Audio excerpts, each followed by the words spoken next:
Животът ми е като след природен катаклизъм, опустошен, отчаян, разпилян. Боря се за правда с феминизъм, подзаучен, но не и оправдан. Да бягам след прозрачно минало, това е най-любимият ми спорт.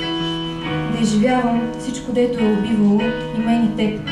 Сърцето бие, пълнила съм в пот. Вярвам, така че изхвърлям токсините преди живота и ума ми отравящи.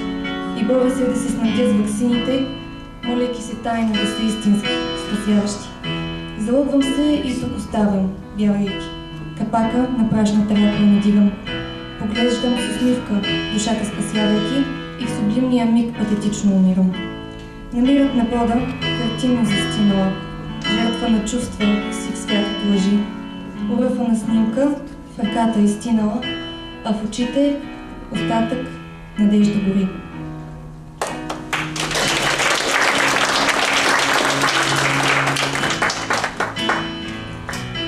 Слагам маската на глупавата, усмихната безчувствена персона. Приемам ролята на хубавата, ограничена от към мислене кокона.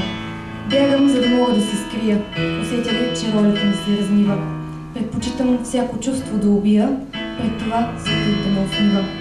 За другите аз съм красивата, щастливата, обичаща живота. За себе си обаче съм унилата, форсирам на инерцията в оборота. Крия се зад разни бариери, издигнати в основите на страх. Тежестта на бремето ми са поели, ала скоро ще настъпи личният им крах. Падението тяхно ще убие мен, защото те са моят бункер славен.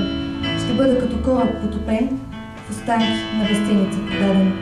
Тогава пак ще бъде същата, с доспехи бляскави, измамна слава.